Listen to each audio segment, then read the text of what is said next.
Welcome. This is It Came From GenX, fresh off the NBA All-Star weekend of last week. That's right, you see my boy Fish still shooting hoops.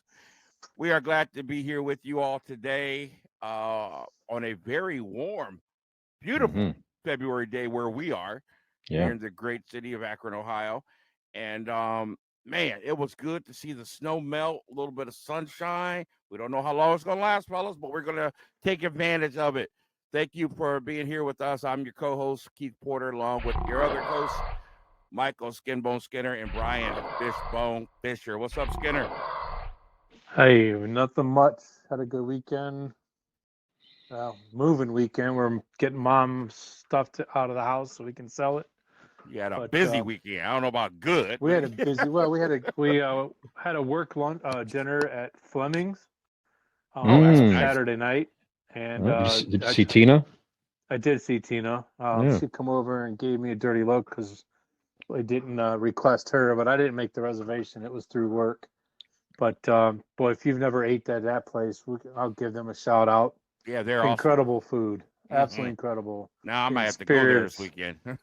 The experience was top notch. From you pull into the front door and it's got valet parking to, everybody's in bow tie and suits and tuxedos. Even peeing there is great. It's a great place to pee. Yeah, it was a great experience. So much enjoyed it. Good food. And but that's yeah, us busy older weekend. Guys. That matters. How's the peeing? I gotcha. Sir, are you having anything to eat? Nope. Just want to just here to use the bathroom. Just want to hear you see your facilities. Yep, that's it. Yep. Fish, what's going on, man? How was your weekend, bro? Hey, good weekend. As you guys know, I do the other podcast, Convincing Idiots. So one of our main guys, Dean, helped him move in. Actually, Dean and Nick, we both helped move Dean's girlfriend into his place. So big move for him. Nice progression of his life and their relationship. So that was terrific. So let me translate all this for you people who are listening. Dean has a real friend and Fisher here. That's right. Well, helping people move. Somebody move. You're a real friend. And you did not help him move. You helped his girlfriend move. You're all right with me, buddy. Yeah, that's another level of friend when you get the moving. Yes, it is. Yes, indeed. So that was nice. And then last evening, nice dinner with my daughter Peyton, her boyfriend Joey, lovely girlfriend Allie, and her daughter Marla went out to dinner. BJ's Brewhouse up in Fairlawn. Nice service, good menu. Not Fleming's level, not Skinner's level of Fleming's. Right. But it was a nice dinner and quality family time. So that was great. How about you, Keith? How are you? I had a very slow weekend. I didn't leave the house except to run to a couple stores here and there. I sat home and called my girlfriend often. You know her, Amy Zahn. Some of you know her as Amazon. ordered had a bunch of stuff come here this week. Like my new lights. You guys see my new lights? Yep. But I was in the house most of the weekend. Had a great church service yesterday, and I am ready to get busy. Got a lot of interviews to do for the upcoming Porterhouse series, and of course, Hallie's house is taking off in all sorts of different directions. Lots of work to do. So I'm ready to get started. So Keith also ordered some items, Skinner, in a brown plastic or brown paper wrapper. Hey, you weren't supposed to say anything. Yeah, I got you. Unmarked. Yep. I'm not sure what's in them, but secret admirer kind of thing. Yep. No. Something like that. No. We'll leave it at that. Okay. All right, Fish, tell them where they can find this crazy show, man. All right. Well, you might find us on a plain brown wrapper delivered to your home. Information about the show. You can find us there, perhaps. You might be listening to us on WMVU.org, Global Internet Radio, Mondays from 7 to 8 p.m. Eastern. Just pull up their app or their site. Listen to us live there. Also, the other fine content, music, other shows, etc.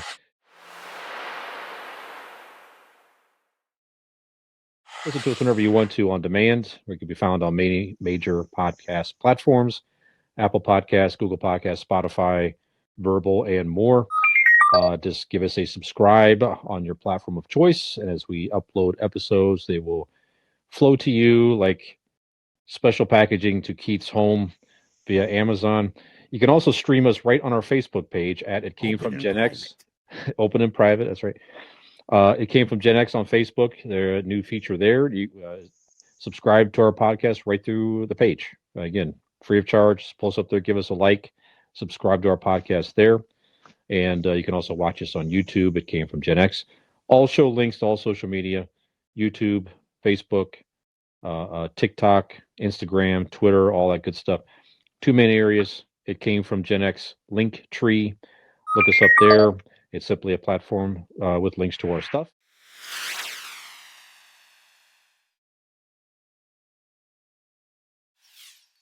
And our website, It Came From GenX, one word, .wordpress.com. It Came From GenX.wordpress.com. Check us out there. All links to all episodes, videos, promos, etc. All there.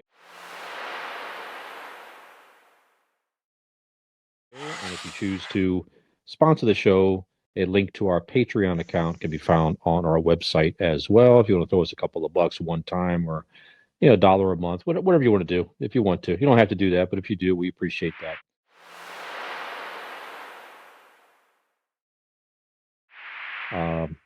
That's it. So we appreciate your support out there. If you like our stuff, tell a friend, share, subscribe. We appreciate it more than you know. Yes, we do. And thank you very much. And hey, if you are overseas, like Germany, Yes, indeed, Ireland, somewhere, we want to say thank you and welcome to the show. And hey, we'd like to hear from you. So send us a shout out. Hit us up on Facebook or something. Mm-hmm. We'd like to hear from you. So hey, real shirts. quick, if you can shout out to our Ireland folks.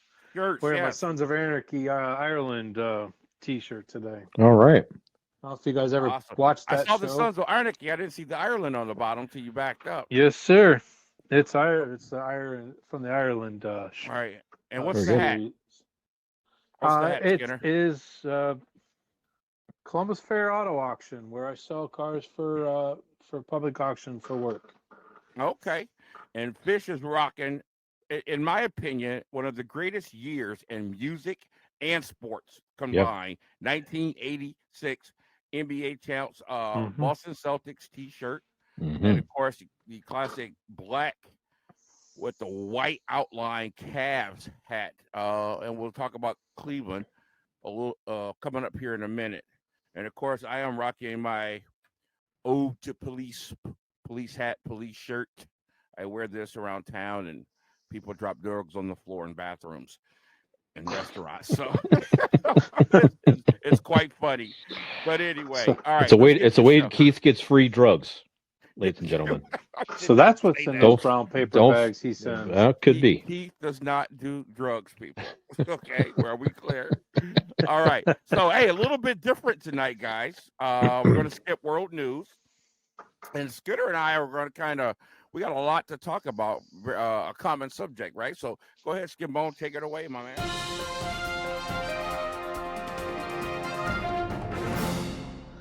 So yeah, we're going to start out and just combine sports with the world news, because it's a kind of a news breaking news story.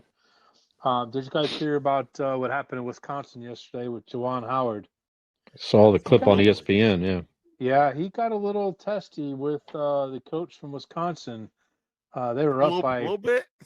They were up by Wisconsin's up by 10 or 12, I think, whatever it was. Mm-hmm. And with 15 seconds to go, he called a timeout. I haven't heard why the timeout was called, but Juwan Howard took offense to that, and he let the coach know at the end of the game when they were high-fiving or shaking hands when you're supposed to show sportsman-like behavior. He decided he wanted to start a freaking brawl, and that leads into more that we're going to talk about. But yeah, what a jerk! I'm going to be nice and try to stay clean. Being a family now show we got a lot to unfold here with this, so I got to stop you before you go too far. No, please go ahead. He didn't start a brawl. He did not start a brawl. I'm going to give him that much. He did not start a brawl. Thankfully, the referees were there because they stopped the brawl from happening. Let's say that. Yeah. So, so I know you got a lot to say about this, and let me give Go you a ahead. little opener to this. So here's what happened. First of all, coach from Wisconsin called a timeout with seconds left to go. He wanted to get his walk-on players on the court, which was stupid because what are you going to do in a few seconds? The game was over. Game was won. Also, Michigan was pressing. Why are you pressing with double digits, a double-digit lead and seconds left? You can't win the game. So they both were doing stupid coaching moves. Now, from what I watched, I got to watch a lot of sports shows today and hear from a lot of basketball players and basketball coaches, and they all said one thing in common.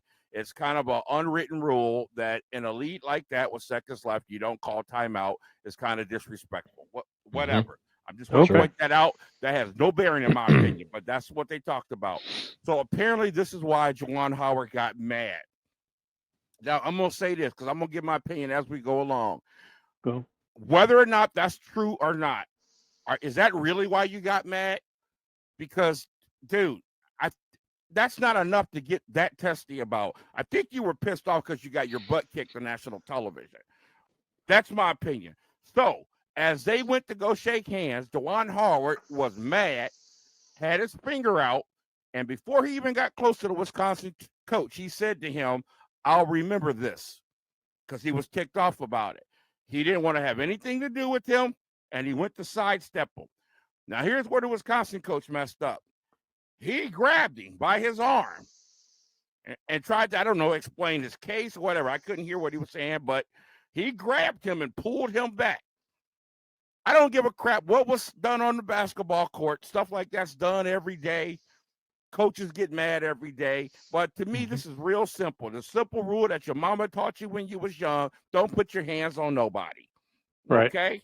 And he crossed that line, which was wrong. Now, in the hood, we have an old saying, don't start nothing, won't be nothing. So he started something when he did that. And I'm so glad to hear that we've already got the punishments before this show started already has been levied, and he has been suspended, and I think he's been fined a little bit too, maybe just suspended a little bit. So with that being said, he was wrong. Now, with that being said, I don't give a crap what that dude did. Nothing warrants you to take a swing at another coach. And I heard Stephen A. Smith today, and he had me so mad. Oh, Juwan Howard's a good brother. I don't want to see him fired. He's a good brother. But you know what? There's a lot of good brothers do stupid stuff and get fired. Dude, you coach kids. That's the biggest thing. How many? So not only are you a coach, but you're like a father figure. They're growing into their manhood under your tutelage. How many of those kids did you sit in their living rooms with their parents to get them to leave their homes from far away to come to your program and promise their parents you would take care of their kids? You would lead their kids. You would be an example for their kids. And you punched the coach in the face because you was ticked off. Not because somebody punched you, not because somebody was attacking one of your players, but because you were mad. I'm sorry. That dude should be fired. I'm not saying he should never coach again, but he should be fired. Now, I'm glad they fired him. They suspended him for the rest of the season, and I think Michigan is doing this the right way. They didn't come out and say you're fired. They suspended you for the rest of the season. When the season's over, they evaluate it, then they fire you. I hope that's what they're doing because that would be the right way to do this. But my only problem with that is the suspension is only 5 games. That's all. But that's the rest. But that's the rest of the season, though. That's the rest of the season. Yeah. Oh, you know what I'm saying? Okay, so I but if they fire him, that doesn't matter, right? Right. Let me ask you this: what would happen because you got 2 players that got suspended too from throwing punches? What if one of those kids got hit in the eye socket or something? Their career was over with. Oh, What if fans or parents jumped into it, and we have another melee like we had at the Palace? This could have gotten really out of hand, bad. Not because of what a player did, but because of what the coach, the leader of kids, the leader of young men. And I'm glad that dude is suspended for the rest of the season because that's bullcrap. So I think what happened, the punishments, I was really going to be mad if they screwed this up, but I think they're doing just the right thing. Well, I hope so. Yeah, like I said, it makes me mad that it's only 5 games because you think back to when Coach Woody Hayes from Ohio State punched a player. His job ended immediately. Yeah, he resigned, but he knew the But writing was on the he would have wall, been right? fired had he not resigned. That's true. Right, and he could have So got criminal charges pressed against him. correct, and that very well it's the same situation. Just because it's between two coaches doesn't mean anything. It's the same. No, It's the same thing. I Different I era. think it's more egregious than if it was in the NFL or the NBA or something like that, because everything you said to these kids, how many moral speeches have you given?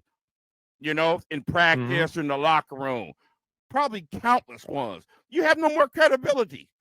Mm-hmm. Now, I know we live in a world where people make mistakes, and everybody deserves a second chance. But in my opinion, there are some jobs where there's no margin for error. And that was just unnecessary. I can see if it was something where we're sitting here going, man, yeah, he had to hit him. You know what I'm saying? He made a mistake, but he had to hit him. No, you didn't, dude. You did. No. Nobody did nothing to you that warned you. Nobody did nothing to you warning you being that mad. First of all, you lost. You should have played better. You should have coached better. But the punch, come on, dude. We got to stop the stupid stuff, man. And you got to send a message to those kids too to let them know that there's no toleration for this. Yeah, you talk about Fish. Go ahead. Fish. You got a comment? I was going to say, I mean, you raise a good point there. That there was a couple kids that had to be separated. A couple Michigan players that got into, like you said, the kids just kind of followed suit. Yeah. If all that would have been calm, none of that crap would have happened. So you're right. You broke their hand. Sure. Anything. Yep. I think he's out. I think he's going to be out. I think like you say, I think it's what they're going to do. They're going to evaluate, like you say, let things calm down, not create extra attention to it right now, and it'll be quietly exited, I'm sure, at the end of the season. That'd be my bet. Yeah. But yeah. And one of the things that really ticked me off, just being off today, so I was able to watch a lot of the sports shows. I almost can't stand anymore when something happens like this, or maybe a crime is committed when one perpetrator is white and the other one's black. I like, here we go.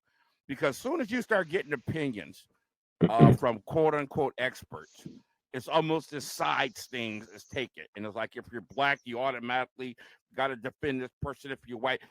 And I started hearing it today. Seth Greenberg came right off the bat, just acting like Wisconsin coach did nothing wrong.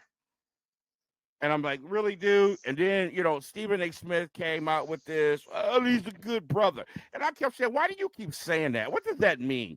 What if Seth Greenberg was defending the Wisconsin coach and kept saying, well, he's a good old boy. You shouldn't be fired. He's a good old boy. Right. I mean, stop this stuff, dude.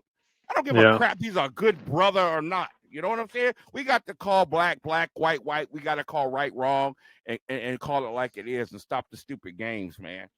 Just dumb. Yeah. If any of us punched anybody at work, we'd be out. Oh, yeah. Fired immediately. Yep. So, no questions asked. So when you think about what happened yesterday, and it's very egregious because it is a coach of young kids, like you said, looking out for a coach as a father figure for these 18, 19, 20-year-old kids that are trying to learn how to be men. You said it perfectly. These kids, some of them have the opportunity to go to the NBA, but just like in baseball or football, that is only 2% of them go into the NBA. So it's you can't even use that. But when we talk about first thing I thought of when I saw the story about yesterday, it immediately took me back to when was that? It was February of 20. When the hell was it? I'm sorry, I had the date here. Oh, November 19th, 2004. When Indiana Pacers was in Detroit. Detroit, yes. Yeah, playing Detroit Pistons. And Ron Artest. Another incident that ticked me off. Go ahead, buddy. Yeah, it ticked a lot of people off for many different reasons. Ben Wallace and Ron Artest were at each other the entire game. The game was pretty much won. I don't even remember who won the game at this point. But Artest and Ben Wallace ended up getting into a scuffle on the court. Ron Artest tried to calm down. He was laying on the scores table, and then this idiot fan by the name of John Green decided he was going to throw his freaking beer on Ron Artest. And as soon as that happened, Ron Artest, pardon the phrase, lost his shit and immediately went into the stands. Now, that was completely wrong, but there's so many wrongs leading up to him doing right. There were so many wrongs that led him doing to the utmost complete wrong thing of all, going into the stands and after a fan. I agree. So, yeah, I mean, there's so many things that happened to lead up to that, but that's have the so first many thing that mixed came to mind. emotions. So many mixed emotions about that, because one thing that whole incident did was brought a light on the security or lack thereof to protect the players. Right. And there's been a history as of late of fans being out of control with players. And for that guy to throw a drink on an already temperamental player who just got into a fight, that's idiotic. idiotic. Say it, but I almost understand. You know what I'm saying? Yeah, I almost it's idiotic understand. of that But fan. what could have happened? I mean, it was bad enough, but what could have happened going up in the stands like that could have been so disastrous. I shudder to think about it, because the only thing I think and care about is fans rushing out of there and some kids getting trampled. That was my biggest fear when I saw that whole thing. So it can just never, ever happen. I understand our test. I totally understand, bro. But that just can never happen. Right. You get paid a whole lot of money to put up with some crap. Doesn't give that fan the right, and he should have been arrested, as far as I'm concerned. Sure. But he should have paid been. a lot of money to put up with some crap, because that could never happen. Yeah. Fish, do you remember that? I do remember that. I do remember that. Malice? Yeah, and you mentioned there was you mentioned already, but there is a documentary on that. Is it on? It's in Netflix, I think it is. There's like it's like a series of sports documentaries and stuff like that, but I haven't watched it yet. But yeah, but you're right. A lot of people can get hurt. Like you say, just let things happen as they should. Don't stay out of it. They'll take that guy. They'll kick him out of there. They'll probably ban him. I agree with you. Throw the book at fans that do that type of stuff. You have to deter. You're right. You have to deter that type of behavior with force to calm that stuff down. But you're right. As a player, you got to keep it cool. How many players have exited stadiums or arenas and to get pummeled by drinks and beer and popcorn and stuff? I mean, come on, man. It shouldn't happen, but it's all part of it. And I tell you what, pay me $10 million a year. You can throw some beer on me.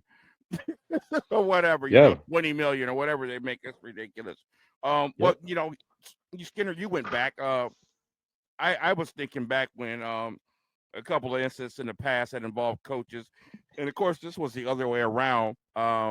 Isaiah Thomas put his hands around the throat of their assistant coach during the fight one time, and I thought that was quite egregious. To hit somebody is one thing; to put your hands around somebody's throat. And I thought he got off very, very light on that one. And of course, the most PJ famous Calissimo. one. Yes, there you go. That's right. Yeah, that wasn't Isaiah Thomas. That was somebody else. That was that was the coach. That was PJ was the coach, but the player was Sprewell, the Latrell Sprewell. That's it. Sprewell. That's it. Yes. Who I thought was a ignorant punk to begin with, but I don't know how this guy got back in the NBA that soon. I understand Carlissimo was something else, and he was pushing him. But dude, if you can't handle a tough coach, then you shouldn't be in the NBA, let alone junior basketball. You know what I'm saying? So to put your hands on the coach in practice at that level, to me, that guy should have never been able to play again. And that's the way I felt about it. I thought that was a horrible message that he was back in the NBA, allowed to make millions, and you don't have any more self-control than that. Another person, too, Pedro Martinez, when he threw Zimmer. Now, Zimmer did charge the mound when he pitched for Boston Celtics, and they were playing the Yankees.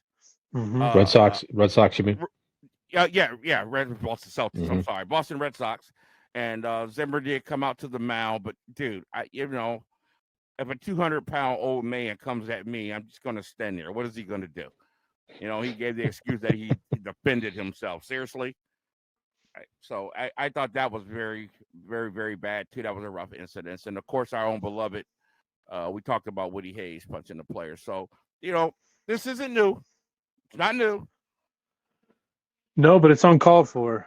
Very uncalled for, man. Because you look back, you think about all the stories of high school football games where it's not the kids that are brawling, it's the freaking fans from the opposite team or schools Parents going onto the field, causing us crap. Parents living through their kids drives me absolutely insane. This might be a get off your lawn rant for the future about how these parents, these dance moms, these soccer moms, these sports dads that don't have an ounce of athletic ability, but they live through their kids who do. And then, all hell breaks loose when they get pissed off because their kid doesn't play on the field or sits the bench. There's movies and there's stories out there and acknowledge you about that. So, yeah. My problem is with I'm trying to say this the right way, but I've been to kids sporting events, especially in the hood, if you will, and it's awful. It's awful. I went to my son's basketball games growing up, all of his football games, and the parents were all supportive of the kids. mm-hmm. The kids, did you hear me? Plural. They were supportive of the kids. Mm-hmm. I've gone to some of these games where parents are out there screaming at their kid and saying things like, like if some other kid was guarding their kid. He ain't nothing. Take him to the hole. He ain't nothing. He can't, and then they're antagonizing that other kid's parents and fights break out like all the time. I want to say, shut up and sit down. One, you're embarrassing your child. And two, let these kids play. You know what I'm saying? And it's very annoying to me. And I've been very selective about where I go to see sporting events because I can't put up with that ignorant crap. Parents need to shut up and sit in the stands. You're not doing your kids any favor. My thoughts, Fish. Yeah, I'm with you. I mean, as you guys know, my daughter was a cheerleader through high school. Mm-hmm. So I attended many football games and basketball games. Me too, and brother. Yeah, man. The local school I won't name the school, but it's known for its athletic programs locally. Mm-hmm. And you're right. I would be fascinated at the level that some of these parents get into there's a lot of people that are very calm. It's not the norm. Maybe I say it that way. That's fair. Most parents I find just do that very thing. They sit there, they root for their kids. They cheer on their kids. They're not bad mouthing anybody. But you're right. When you have those parents out there that are so into it, I never got it. To me, it's like you say. It's guys. It's kids playing games. That's it. Just relax, calm down, like you say. Cheer them on. 99.99% of these kids. This is it. Yeah. Maybe some go to college, and but beyond that, the odds are very. Just like I say, just relax, support the kids. It's bewildering to me. I want to balance what you said a little bit. There are some that are really into it, but they're not obnoxious about it. Correct. Yes, that's right. So there was a couple of fathers when my son grew up playing high school football, and they actually influenced me because I used to go and sit in the stands. I would sit in the stands with his mother and enjoy the game and blah, blah, blah, whatever. But there's these fathers who would go on the sideline or to the fence. And they would follow the team up the field, wherever, what I'm saying? And that's what they did. Oh, yeah. They were so into the game, but they didn't act obnoxious. Mm-hmm. But then there was some that was just like, come on, man, just ridiculous. I don't get it. Just relax. Oh, yeah. The days of Keith standing down there at the fence with his bumblebee outfit. Why don't you shut up? That's how I forgot you were at a lot of those games with me. Yeah, I was. That's where I met Marcy. He would show up with his, golden black. It was And it looked like yellow and black stripes, man. And he looked like a freaking bumblebee, and that's what the kids called him, Uncle Bumblebee, for a long time. Long time. Took a while to shake that. It's not quite dead yet, but yeah, that was the end of that shirt. Right. But you could spot him a mile away, let me tell you. Yeah, I don't know what I was thinking when I bought that. I was just asking for ridicule. So the moral of the story is you can't swing at a coach, you can't swing at a kid, and you can't have parents being assholes at high school football games or basketball games. Let these kids learn. Let these kids grow to be men and women. They're playing sports to better themselves. They're not there to better yourself. Mm-hmm. And that's all I got to say about that. Be the example. Yeah, there you go. Now, having said that, if we're all in the same location every week, somebody would be punched in the face every week. Let's just. Yeah, I'm pretty sure let's just say that. At you by now, Fish. Let's just put that out there. But we're not kids. Fish has that influence on people wanting to swing at I them. think I would have punched indeed. Fish a couple times. But That's right. That's right. Thank you very much. So, I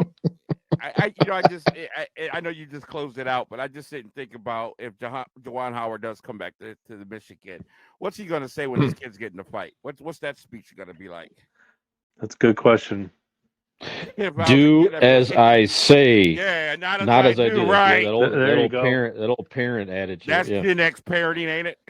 Oh, man. Okay. All right. Thanks, Skinner. Great stuff, man. We certainly had to like minds on that one because that caught my attention all day long, and I was really furious, just anticipating that their schools would go about this a stupid way.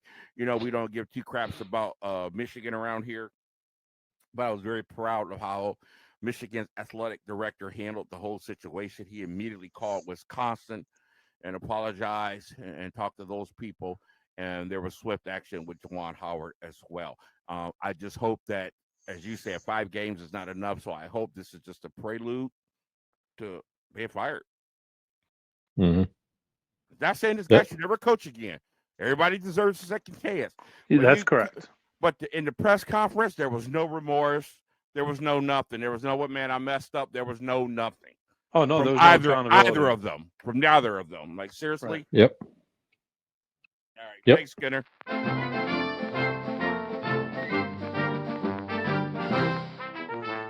Okay, guys. Also, let's keep the sports thing going. Yesterday, certainly not by the time the show airs, but in real time yesterday was the NBA All-Star game in our backyard, Cleveland, Ohio. That's right. Man, Cleveland coming up in the world. They had the NBA draft, NFL draft. NFL draft a few years ago, and now they have the NBA All-Star game. And I have to tell you, I was pretty proud of the city of Cleveland. They put on a heck of a show. Sure. It was first rate, maybe one of the best I've seen in a while for a lot of reasons. So there was so much to take from this, guys. And I want to hear your comments on this. First and foremost, I'm really proud of the team. The Cavs are finally starting to be a basketball team, and they've got some great young talent. It was good to see 2 of the guys make the reserve squad, and they represented very well. They won one of the skills competitions, if I'm correct. They did. The Cavs won the skills competition. You're right. Yep. Yeah, they did, and they did great in the actual game. So that was the first thing I wanted to point out. Then there was the performances. Now, Macy Gray should not have smoked that joint when she came out to sing the national anthem, but she did make it through it. The band, I don't know where they got that band from during the 75th anniversary. When they brought all the great players. That was one of the most phenomenal bands I've ever heard in my life. Oh, I was hoping you would say something about that. Oh my God! First of all, there was a horn section. It was a all black band, and I heard everything from House of Pain to Ozzy Osbourne. They played Ozzy. Yeah. They played Crazy Train. Yeah. Europe. Yeah. I mean, this was just to hear that take on all those different songs, such a wide range, was phenomenal. And I thought that was great. I'm going to tell you something, guys, that bothers me. I'm just going to be real honest here. when I hear NFL teams in the locker room, NBA teams in the locker room, or NBA this or NBA that, it's always hip hop. Always hip hop. Mm-hmm. And I have no problem with that. But what I have a problem with is, why can't it be equal? Because I get tired of players, and it's just some people and some black people always want to have equality, but they think it should be their music or no other way. Where's the rock? Where's the metal? You know, and you never get to hear that often. And I thought that was great that band in particular said, you know what? We're going to spread it around, give a little bit of something for everybody. I thought that's a good point. I thought that was freaking awesome, and I love that. So just wanted to No, I point didn't that out. I didn't catch it live like you guys did last night. I actually watched it this morning on a computer. And first thing that came to mind was I got to talk to Keith about that band during that 75 yeah, they were phenomenal. They were all over the place. Because the music, even though there wasn't very much singing involved, there was not a lot of lyrics. Right. But the way they went from song to song to song, and then they just phenomenal, like you said. And that's a great point, too. They were like, man, they were spot on in all these different arrangements. That was impressive. Spot on. That band Earth, Wind and Fire came out and sang that song at the end. Gave me goosebumps, truthfully. It was so great to see Earth, Wind and Fire. Still got it. It's one of the greatest groups Shining Star, history. They sang. Yeah. Yes. That was great. It was phenomenal. Yeah. And the tribute to all the great players. I mean, it was just great to see guys like Elgin Baylor out there. You know, of course, Jerry West is still around. A lot of these guys could barely walk out there. Man. Kareem Abdul-Jabbar had to have a seat. He couldn't stand. Yeah. I'm glad you said that, man. I had a lot of. I saw that. I was sitting there sipping a drink, man. I had a lot of emotions, man. Yeah, I was like, I don't think they'll be doing this again because I don't think these guys can do it again, man. When Kareem turned and did that sky hook, yes, that was awesome. Like, man, that's just a shell of what it used to be, right? Boy, it was nice to see some of those guys shuffling out there like that. Yeah, but they were there though. They were there. Were there. When I was a teenager, early '80s, early mid '80s, when I was a huge Boston Celtics fan. Mm-hmm. Oh yeah. You know, you had Kevin McHale. I got to see him. I got to see Larry Bird. It was a shame. How about Parrish? Did you see how he looked? Robert Parrish. The only thing I was kind of surprised that Craig Elo wasn't there. Not Craig Elo, but how funny would have been? Actually, why did you say that? How hilarious would have been if when they introduced Michael Jordan, if he would have come out in Cleveland and they would have Craig Elo would have came out like he was guarding him, and he would have just like shot over him or something. That. Damn it! That was a missed opportunity. That would have been, and Craig Elo probably would have done it if it asked. That would have been good television. Oh my God, that would have been guard terrific. That played with them, the blonde kid, guard. Played with who? Boston? Yes. Not Danny Ainge. Danny Ainge, there it is. I was hoping to see him because he was the only one missing from the starting squad from that championship team in '86. Well, him and Dennis Johnson. Yeah, Dennis Johnson. That's right. Yeah. Mm-hmm. But their front court was there. It was that was actually pretty cool to see. Yeah, that front both the Boston and LA front court from those 80s powerful teams were all in the top 75, and they were so it was cool to see James Worthy, of course, Magic, Kareem. Mm-hmm. Like I say, I would like to send Bird live on there. Would have been cool with Parrish and McHale, but and of course at least he did the video. I was paying attention to who got the loudest pop. It was good to hear Lenny Wilkins get a good. Yeah, it was good to see him. It really was. Of course, obviously, when they announced Kobe, that was just heart wrenching, and that was pretty powerful. There was a cutaway to Vanessa; she's still crying. Talk about her in a second, and of course, LeBron got a huge pop, but of course, and Magic got a decent pop, but nobody got one like the man himself when he came on, Michael Jordan. I was excited to see him. It's like it's still. When they introduced him, he was the last guy they announced. Yeah. And it was still exciting to see him come out there, and you saw him him and Dennis Rodman having some jawing and stuff like Rodman. that. That was cool. Yeah, and of course, Shaq's still a fool, man. Yep. Shaq just seems like the kind of guy. If you don't like Shaq, something's wrong with you. You know what I mean? He got a pretty good pop, right. and he was a Cleveland Cavalier for a minute. Yes, he was. Yep. So that was a nice part of the show as well. Being back to Vanessa, wow. She's like, well, Kobe's gone. I'm going to eat now. Man, did she pick up some weight? Oh, man. Yeah, I don't. I'm not trying to be mean. Listen, hey, she looks phenomenal to me, man. I tell you what, I wouldn't kick her out the car. I almost didn't recognize her, but I wasn't going to go quite say what you just said. But yeah, I wouldn't kick her out the car for eating a double cheeseburger. That's for sure. She's amazing. So, hey, this is the NBA 75 team, not the 75-pound team. So that's terrible. You're terrible, man. Why you make me lose my train of thought? No, but listen, I'm going to talk about that. Those players, man. It just it just so many years of watching those guys. It just, like I said, it was a lot of emotions for me. I'm sure for you guys. Yeah, it was just you get those moments sometimes where you go through daily life. Things happen. Sometimes things happen. It's like I'm getting a little older because of this or that. But when I saw those guys come out there and realize that the guys that we grew up with in the 80s that were so good. These guys are now in their 50s, and Larry Bird is turned 65 years old, for Christ's sakes, and it's like God, it happens, you can't stop it, but that really, and I think that's what I said when it was night. Kind of sad to see, because it's hard when you see your heroes, not that same powerful figure anymore. You know what I mean? Yeah. When the poor Iceman came out there shuffling, I'm like, who is this guy? Yeah. And of course, that's the Iceman, man. Those jackets weren't tailor made, so they're all kind of big on some of the guys. Come on, man. Yeah. Just the Iceman. It was really weird. Man. But it was great to see him. Just like wow. It was. There's another name. Father Time, man. Yeah, that's right. There's another name that hasn't been mentioned, but it was nice to see Clyde the Glide Drexler. Yeah. Oh yeah. It was so nice to see him. Let's not talk. Let's not forget the drama. Kevin Garnett purposely ignored. What's his name? He left the team, went to Miami. Ray Allen. Ray Allen, yeah.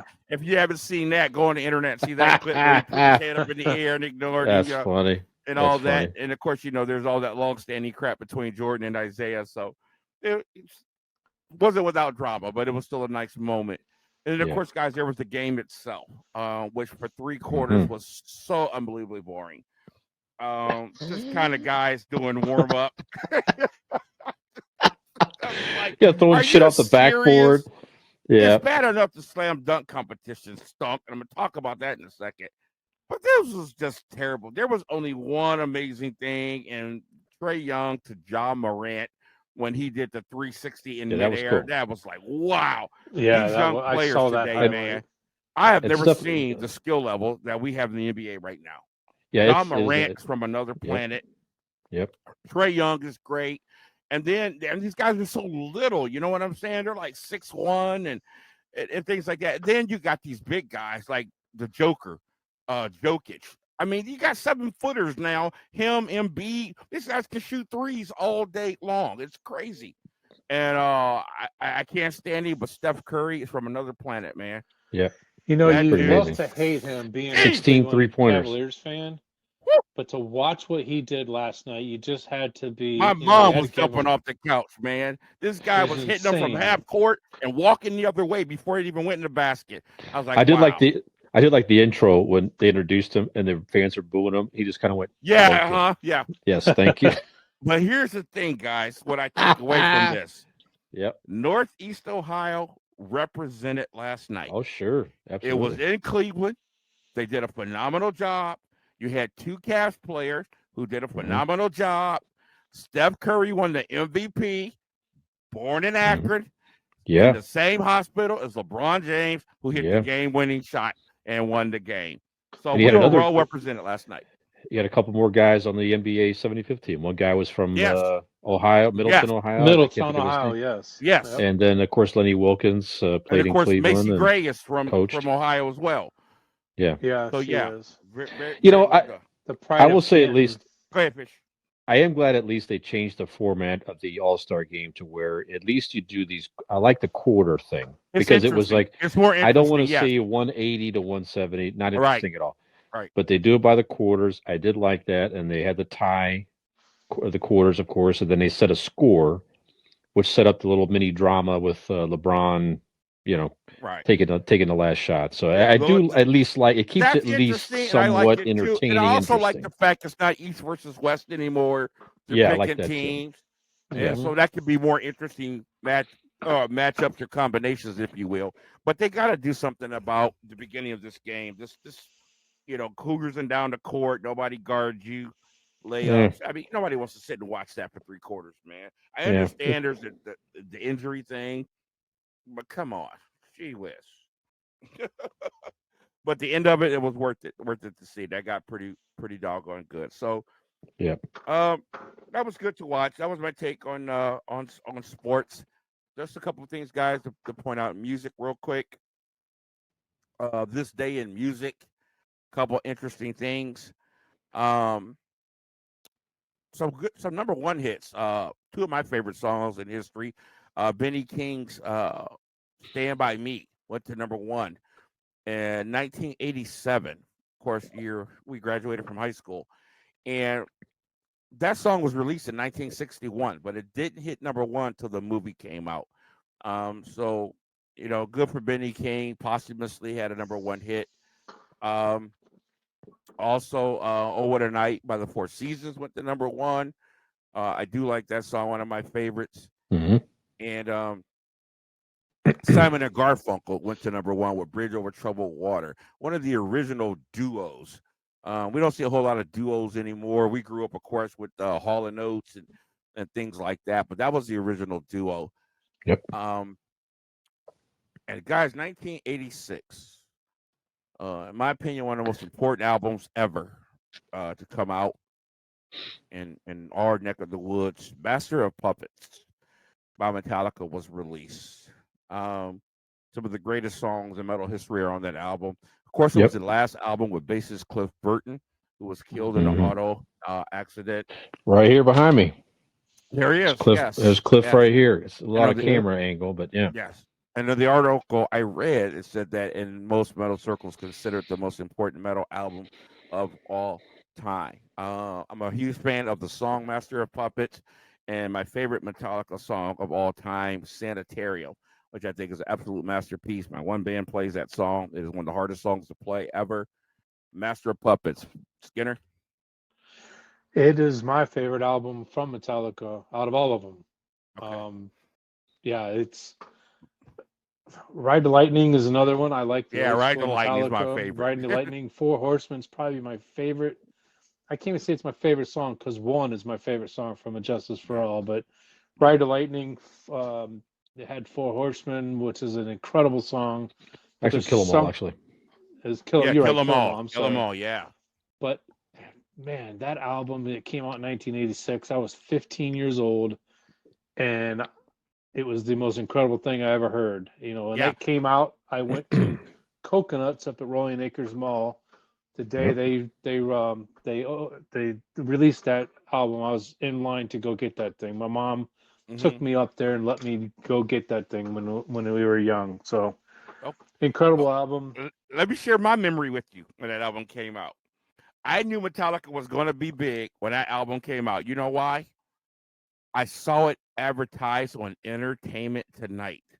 Mm-hmm. Oh, wow. Remember that show? John Sure. Tesh. And I was like, really? I can't believe they're pushing this album. John Tesh, I'm talking about it. I said, Metallica's going to be huge. They're going to be huge. And sure enough. Fish? Who would have known that they were going to be as big as they are? Yes.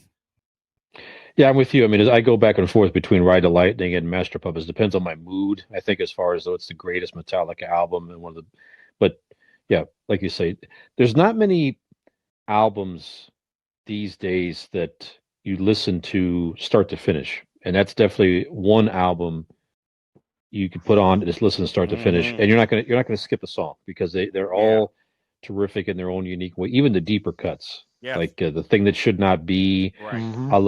I love the instrumental Orion. At the end of Orion. that I was one. going to yeah. say Orion's one of my favorites. It's so cool, and yeah, just a terrific album. And I remember going up to Rolling Acres with a buddy, the late Todd Hammond's one of my best friends in high school, and he got that tape, put it in.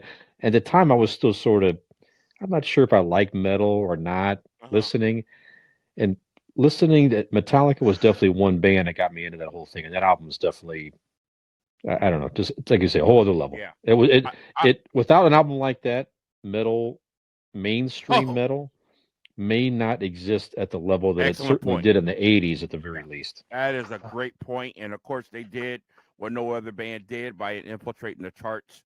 Of course, Quiet Riot had the first #1 metal album. So kudos to them.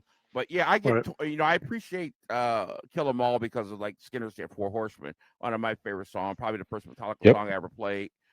And Ride the Lightning, man, it's tough between Ride the Lightning and Master of Puppets. Ride the Lightning just has so many iconic songs, man. For Whom the Bell Tolls, Yeah. and of course, there's songs on there that might not be as well known, but they are masterpieces. If you ever want to understand who Metallica is, listen to the last 20 seconds of Call of Cthulhu. That is a powerful ending. I'm like, wow, man. And of course, yeah, as we know, sorry, go ahead. I was going to say, Creeping Death, another classic song. Yeah. Yeah, those guys too, as we know. I mean, that was in the era of, it's like, so many bands were starting to go to that glam route Mm-hmm.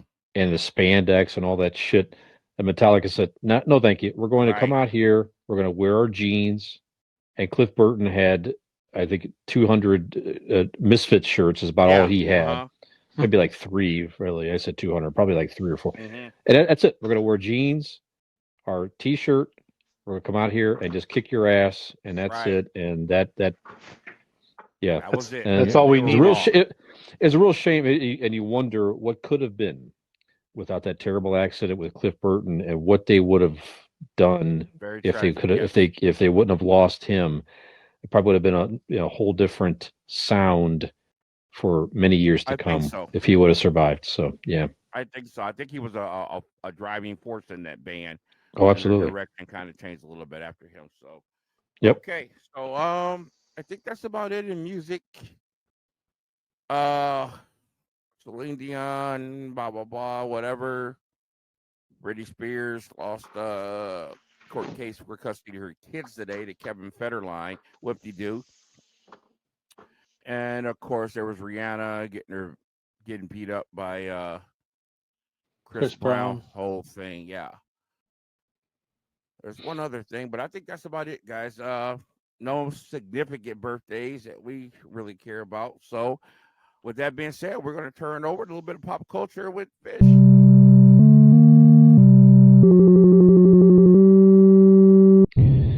All right.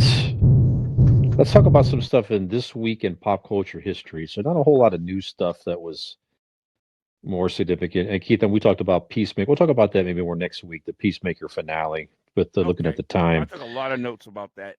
Yeah, so we'll talk more about that. But at the very least, Peacemaker, the soundtrack is terrific. So we'll talk more about it. But oh my gosh, this is terrific. Go ahead, buddy. This week in pop culture history, today is February 21st. Tomorrow is a very unique day in 2/22/22. Mm-hmm. And it's Tuesday. That's right. It's weird. So I'm going to play the lottery tomorrow, or maybe just not leave the house tomorrow. Not really sure what we should do. But anyways, tomorrow in the year 1980 is the anniversary of the Miracle on Ice, which is, some people actually think that's what the U.S. when they won a medal in the Olympics. Actually, that did not happen. Mm-mm. That was, as we know, that I don't know if we know, but they defeated Russia to advance to the medal game. Then they won the gold medal against Finland. There's trivia for you. Right. But definitely a huge moment in Olympics history, and the great Al Michaels voiced that moment. You know, it's a miracle. You believe in miracles? Yes, type thing. But just maybe reflect on the Olympics just ended. Very lackluster Olympics this year. Not a lot of, and there's certainly been big Olympic moments over time. But is the big Olympic moments? Is it gone? Is it just simply they just haven't happened, or are we paying as much attention? Why aren't we really? Are you that interested in the Olympics in general these days? I don't know. Skinner, do you have any thoughts on the Olympics in general? Are you as interested in them? It's not a I don't know. passion. It's not a passion of mine, but I do enjoy watching it when it's on. This year got marred with that 15-year-old from Russia that got hit with doping, and she was allowed to compete, even though she shouldn't have even been allowed on the ice. That's crap. Yeah. You can say she's only 15. She didn't know what she's doing. Well, come to find out, in an interview she had, she actually did know what was being put in her body. But I think that marred the Olympics at the very beginning. Another one was that Schiffer chick, the downhill skier that lost her dad like 2 years ago. She was in 5 events and crashed in 4 of them. She was supposed to come away with 3 or 4 gold medals, and she couldn't make it down the hill. So it was lackluster, like you said. I'm not a fanatic, but I enjoy watching it when it's on. I don't know what they can do to bring back the enthusiasm because there really wasn't much. Yeah. Keith, Olympics in general, what do you think? Okay, you asked a question. I think they'll come back. There'll always be moments because there'll always be that incredible athlete at some point in time that's going to rise again. This Winter Olympics was like blah. I barely watched it. Yeah. Skinner hit it on the head. It was marred with so much crap. One thing he did not bring up was, of course, the transgender participant, which I think ticked a lot of people off in the whole Olympic thing. Oh yeah, we talked about that prior. Yeah, and so it just was, those moments weren't there. The last moments I remember that were like boom, not recently, but before, Simone Biles, her domination in the Olympics, and of course go back a few years. My last greatest moment was watching Michael Phelps. Yeah, that was amazing. That was just something to behold. But other than that, it's been a while, and we're due for somebody. And there's always somebody. You know, these kids are getting better, faster, stronger, more amazing every day. Someone is going to rise up in some sport and capture our imagination, and we'll get another Olympic moment. But I think right now, the way the world is, with the whole COVID thing and whatnot, we're just all in a little different kind of a mode right now.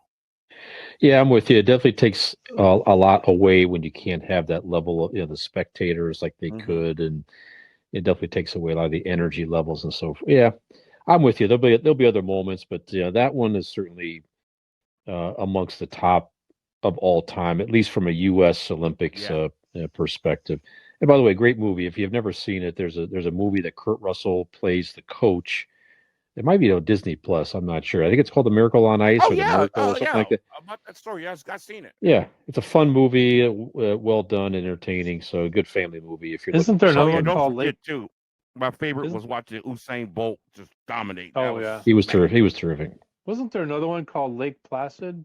No, that's a horror movie. You're thinking of. Okay, I'm getting that confused with somebody else. All right. Yeah, I think you're right. It is a horror movie. Yeah. Yeah. But I know what you're talking about. The Olympics was at Lake Placid. That's why they're thinking that the okay movie had something to do with the Olympics. Now, see, I'd watch that.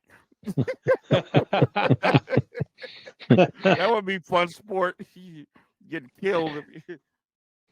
All right, on February the 27th, back in 1980, I thought this was interesting. The first and last Grammy for Best Disco Recording was that year, and let's see, I Will Survive by Gloria Gaynor was the big winner that evening. The other nominees were, we already mentioned, Earth, Wind, and Fire for Boogie Wonderland, great song also. Michael Jackson for Don't Stop Till You Get Enough. I think that was a off-the-wall album before he hit it huge with Thriller. Donna Summer for Bad Girls, and Rod Stewart for Do You Think I'm Sexy, which has a little resurgence on social media these days. But Mm-hmm. so definitely big disco type songs at the time, 1980, and that was about it. It's interesting how the different music fads sort of just kind of quietly fade away. But yeah, so great songs there in that playlist, Yeah. and so disco in general. Certainly at the time, people had a lot of they had a lot of if either you liked disco or you probably hated it and you wanted to hear more rock music and all that. The music was definitely changing in that era, but I don't know, disco in general for me personally, I love it. My mom had disco albums around the Mm-hmm. house. We talked about this on prior episodes. So, my dad had the classic rock stuff, Mm-hmm. so I could play all that stuff. And then Mm-hmm. mom had ABBA and Earth, Wind and Fire and all these great disco bands. Yes. So as we all know growing up, one of the first exposures of music you're going to have on demand is whatever the hell your parents had in the house, Right. like it or love it or hate it. So it just got ingrained in me, and I love it to this day. So it's just fun, innocent music. It gets me going. I like it still.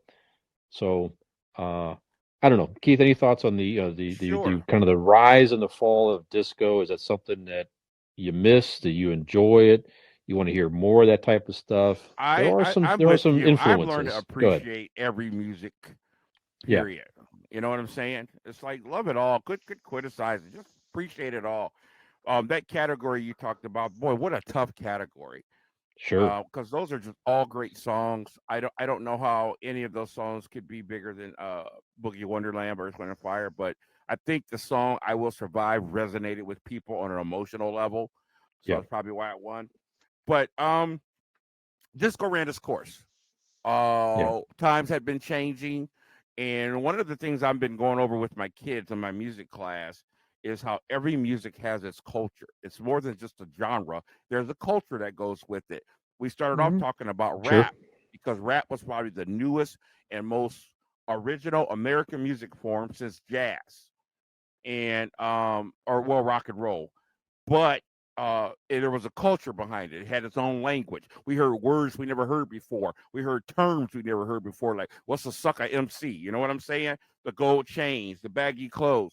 But I had to come back and tell them every music has its genre. I remember uh I was playing drums in a metal band, and some jazz band was playing down the street, and their drummer got arrested or something, and they like didn't want to cancel him. Like, dude, you got to come play for us. Like, I don't know a thing you guys play. They spent 30 minutes on the phone begging me, and I told them I couldn't do it. They convinced me I could. I went down there to play for them, and I remember how it was so weird. Here I am hanging out at Crossroads in the Agora. Hey, what's up, bud? What's up, dude? Give me a beer. Give me a brewski. And here I'm in this place. Everybody's like, "Would you like a cocktail?" And it was just so weird how everything was different from the terminology. So every genre has its own culture, and the culture of disco was fading, so the music had to fade. The clothing, Yeah, the closing of Studio 54, all these sure. things were changing, so disco had to fade. I think it was great that it did. Now it's like a nostalgia thing, and I think it's awesome. And it is what it is. Skinner, disco. I'm not a disco fan. I wasn't back then. When I think of disco, I think of the bell-bottom jeans and the afros, and it didn't matter if you were black, white, purple, or green. Everybody had afros back then. The what do they call the type of collars that they wore back then as well? Butterfly Yeah, collars. yes. Yep. That's what I think about. Now, the music, I like the music. I don't hate it, but it's not a go-to for me. The songs that you mentioned that were up for the Grammy there, those were fantastic songs. Even with I hate to say it because I'm not a Rod Stewart fan, but that was a really good song as well. So, um, yeah, like he said, it ran its course, just like a lot of the other genres have come and gone. They resurrect in a different style, but we'll probably see it someday. It might be not quite the disco that we remember. Maybe the form of it come up sometime Who down the knows? road. Yeah, it does hang on. It's like you have different phenomenons like the Mamma Mia musical and the movie, which Mm-hmm. showcases ABBA songs, and Hmm. hell, for that matter, ABBA got back together Sure did. recently and put out a new album last November. So there's brand new ABBA music out there. They're going to do like a virtual concert. I think sometime this year they're going to do that. So yeah, so it does still live on in many respects. So I think a go ahead. lot of these artists and genres, it benefits them for their time to be over. Wait about 10, 15 years, and then you become nostalgic, and you're bigger Yeah, and making more money than you ever could have. I that's Right. mean, right. the Yeah. Eagles couldn't have kept going on. They weren't selling top 10 albums. They go away for 10, 15 years. They come back and start charging $200 a ticket. You know what I'm That's right. saying? So it And is what it people is. pay But it. Yeah. Fish, you made a really great point. You were like, yeah, disco was popular, but we still had our classic rock albums. People act like there was nothing else going on but disco. You have to Right. realize something. If disco was here alive today, nobody would have a problem with it because it would be right in the mix with everything else. You only Hmm. had so much radio and so many TV stations, and disco was the flavor of the month, so that's what was dominating. Other music was still going on. There was still rock music, and there was no Sure. such thing as classic rock back then. It was rock. It's classic rock now. You know what I'm saying? So Right. Yep. those there were still bands rocking while disco was out. Now you can hear anything you want. You can stream it. You can watch it on multiple TV stations. You got YouTube. So it's no big deal. Yeah. Frankly, we maybe we'll get into it more in another episode. But if I was given the choice, the only thing you can listen to the rest of your days is the complete music catalog from a particular decade. That's it. That's all you get. You Wow. could pick the decade, right? The 70s for me would be a strong consideration because of the variance of type of styles and music that were out there. Like you say, you got the disco stuff, you got the light rock stuff, and the rock stuff. There's some really, really good stuff in there. Maybe we'll talk about that more in another Yeah. episode there. But yeah, so Mm. fun stuff, like you say, kind of ran its course. And you know what? Actually, in you guys listening to us out there right now, in Germany and otherwise, just be aware you are listening to future nostalgia right now. You don't even know it. Ugh. So Ah. in 10 to 15 years from now, they're going to wheel us in here and we'll still be doing this show. And you're going to say, those guys, I listened to them back in 2022, back before they were much of anything at all. And now it's just, there it is, super nostalgic. Wheel I us in. like it. I like I like it. Well, some of us might, maybe one of us might be in an urn or something, Oh my but gosh. Yes, I hope we're not. It's gonna just be a joke. camp. Yeah. Yeah. So anyway, on that note, if you're listening, you might be listening to us right now. Maybe you're hearing this right now. And it's 10, 15 years from now. Maybe that is. That's it's yeah. So if you're listening to us now in 2042, thank you for listening. We appreciate that, and we hope that you're enjoying the nostalgia, just like many people enjoy disco music from 1980. So on that note, Skinner, will you kindly take us out, please, I sir? just want to say one thing. If you're Yes. listening to us right now, 10 Yep. or 15 years down the road, help! Mhm. I'm in the basement. They won't let me out. I answered one too many Tinder requests. Yes. I'm stuck down here. I can't get out of here. Yeah. On that note, Yep. for Brian Fisher, Keith Porter, I'm Michael Skinner. We're the guys from Gen X. We appreciate your listening ears for the last hour, and we will talk to you next week. Have yourself a great week. Gosh, you stupid Out. morons.